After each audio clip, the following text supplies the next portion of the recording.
That bear's backed off a little bit. It is interesting that so many bears are approaching him, and he's been giving some scraps away. We have another one coming up on the lip of the falls right above him. Yeah, there's another bear right there. It looks like that one's maybe heading up into the forest. But that other one's getting closer and closer. Maybe just trying to get in the right position to perhaps to steal, but maybe more likely just to pick up scraps. Right. Bears will sometimes try to beg. I think a lot of times they're just trying to, they almost like they want to steal the fish, but they're just not assertive enough to do it. And yeah, he just dropped the rest of that fish, and that bear was in the right position to take it. So he allows those other bears to approach him fairly closely at the moment, and they can pick up those scraps. That's really interesting that he is doing that. He's really helping out some of the subadults.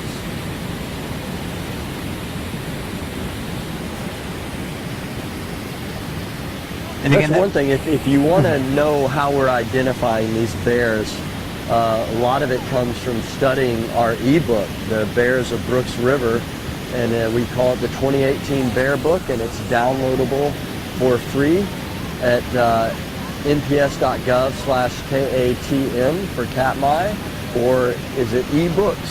Just type in, yeah, you can type in Katmai ebooks into Google as well, and it would be the first hit to download that book. A lot of these bears that we're seeing tonight, and a lot of the ones that we'll be talking about frequently, are inside of that book. So if you're planning a trip later this summer, really is worth downloading it and knowing some of the backstories of the bears that you'll hear people talking about while you're here. And plenty of salmon jumping right now.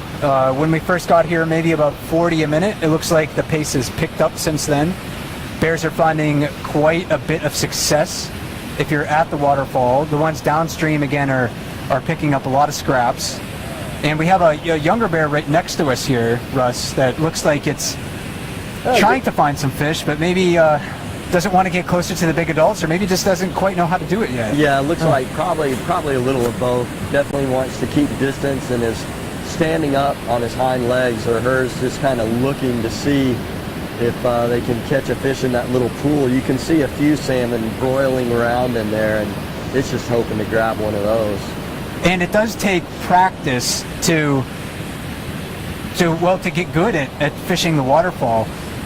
The bears have, of course, the behavioral, adaptations and instincts and tools like big teeth and sharp claws to catch fish, but they do have to practice it to really get good at it. They'll learn from watching their mother, but we also think that they learn from watching other bears as well. It sure seems that way. Sometimes there'll be a line of subadults near the island to our right, and all the big bears will be at the falls, and the subadults, while they're waiting for scraps, are also watching them. There's another one kind of on the island right now too.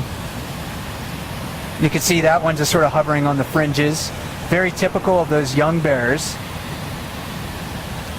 looking for scraps, and one of them that they might be looking for is, you can see a really big bear out of the water. We mentioned him before, number 480 Otis. I almost didn't recognize him yesterday when he was out of the water because I'm so used to seeing him sitting in the water and only seeing his head and chest out of the water. And he's already gained some weight this summer. Absolutely. So he looks like he's well on his way to trying to repeat the fat bear competition in the fall. Every fall we have photos of the bear from this time of year, early in the summer or even earlier, and then we have another picture in the fall, and we'll compare and kind of do a bracket, like an NCAA bracket, where we'll do a competition for the fattest bear of the year. It's a very popular event here at Katmai.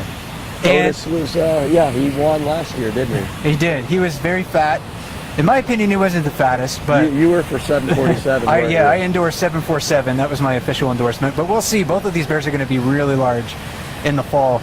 One thing about 480 is that he doesn't often come back to Brooks River this early. There have been years where he hasn't shown up until July 10th. So he came a little earlier this year and is getting a head start on packing on those calories for winter hibernation. And as you can see, he's doing a good job at it. Very fat for this time of the year. Sure. A couple of the subadults on the far side were moving away. Even the subadults will be establishing a pecking order amongst themselves. We talked a little bit this morning about the male bears and then the mom with cubs sort of being at the top of the pecking order, then the other females, and then subadults. And the subadults, though, are still feeling each other out. You can tell they're still trying to determine who ranks where. Right there, and there's 3 or 4 of them over there. There's one of them in there that might be, you know, kind of a young adult. Actually, a couple of them, young adults and sometimes older subadult bears. When they get to that 4.5, 5.5 years of age, it can be difficult to maybe differentiate whether they're an adult or Sure. a young adult. So sometimes we can only estimate how old some of them are.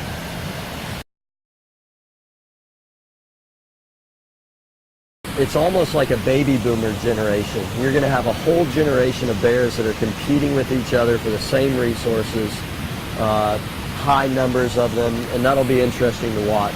And I see you, Mike, kind of looking downriver, and you see bear 435 and her 2 yearling cubs coming up.